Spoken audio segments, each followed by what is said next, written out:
Hello, it's Donna Joy Asher.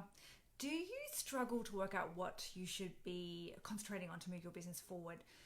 Are you busy all the time, but you're not really getting the progress that you want? And do you find that your time is split between so many different projects? It's kind of like you've got all these different snails in a race, but none of them know where they're heading. Well, if you answered yes to any of them, then this is for you. There are so many distractions out there in the online space that it can be difficult to work out what you need to be doing right now, where to put your concentration right now, where to put your time and energy right now. So today I want to share with you something that I've learned from one of my mentors, and it's called the ICE method, and it's about impact, confidence, and ease. The first thing you need to do to make sure that you are continuously moving in the right direction with your business is to set goals.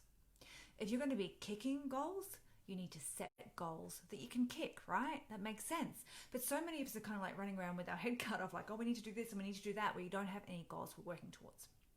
So what I've been taught and what I do implement myself is I have 90-day goals.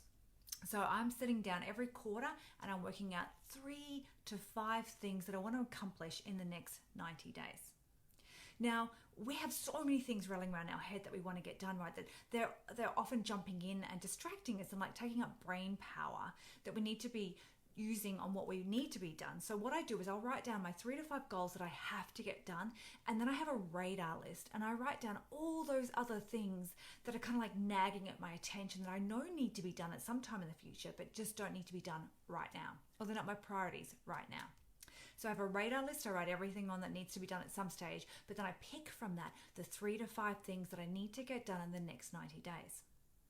And then once I've done that, I implement the ICE method to work out what I need to be doing to move towards where I want to go. So within those 90-day goals that you pick out, there's going to be many, many tasks that you need to do. So whenever you sit down, when you're then planning your week, what tasks are you going to get done that week? What tasks are you going to do during the day? You need to take them back and look back at that 90-day goals and ask yourself the question, is this task going to move me forwards?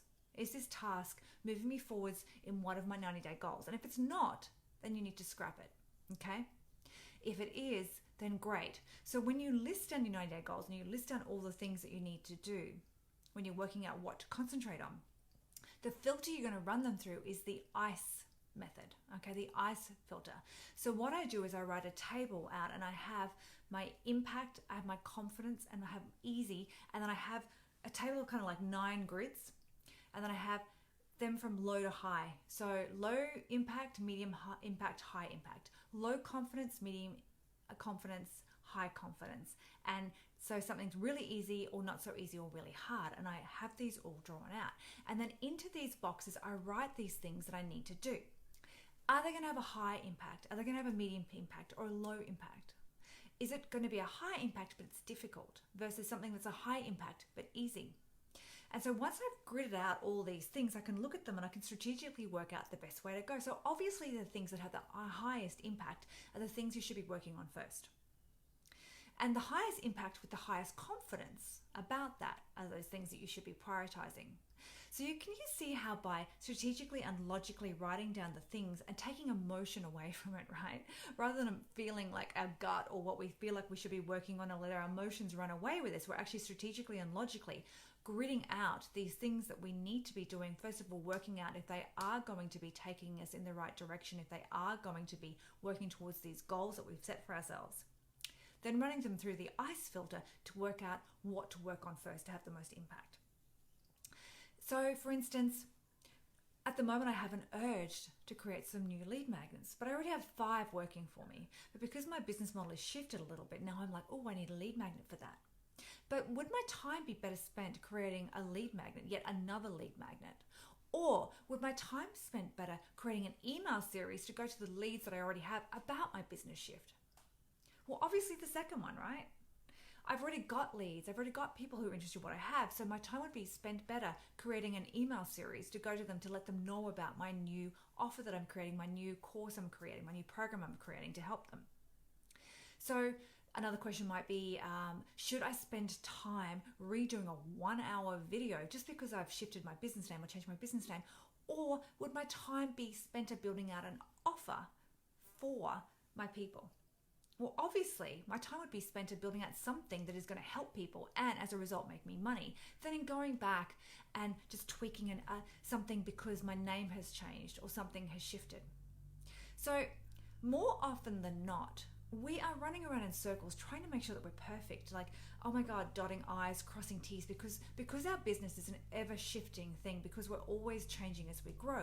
Often we can spend all of our time just hiding up after ourselves rather than moving forwards in the direction that we need to be going. And that comes back to that whole, you have to get comfortable with the idea of not being perfect all the time, okay? We can spend so much time tied up in perfection, caught in the need for perfection, which is an illusion, by the way. There is no such thing as perfection. But we get caught in this illusion of perfection and having to make sure that everything's right because of fear of what people will think of us, that we never actually move towards our goal. Or we do very slowly, okay? All right, so the ICE method. So first of all, setting those goals of what you need to be doing strategically to get to where you want to go in the next 90 days. And then using that ICE method. How big an impact will this task have on achieving my 90-day goals? How confident am I that I'm choosing to do this is going to work? And how easy is it going to be? When we run it through the filter of those three things, all of a sudden we can take emotion out of the process and we can very logically see what we need to be working on right now. We don't get to do the fun things first. We get to do the things that are going to drive us forwards first. And that's how we work it out. Okay, I hope you guys are having a wonderful weekend, and I will see you very, very soon.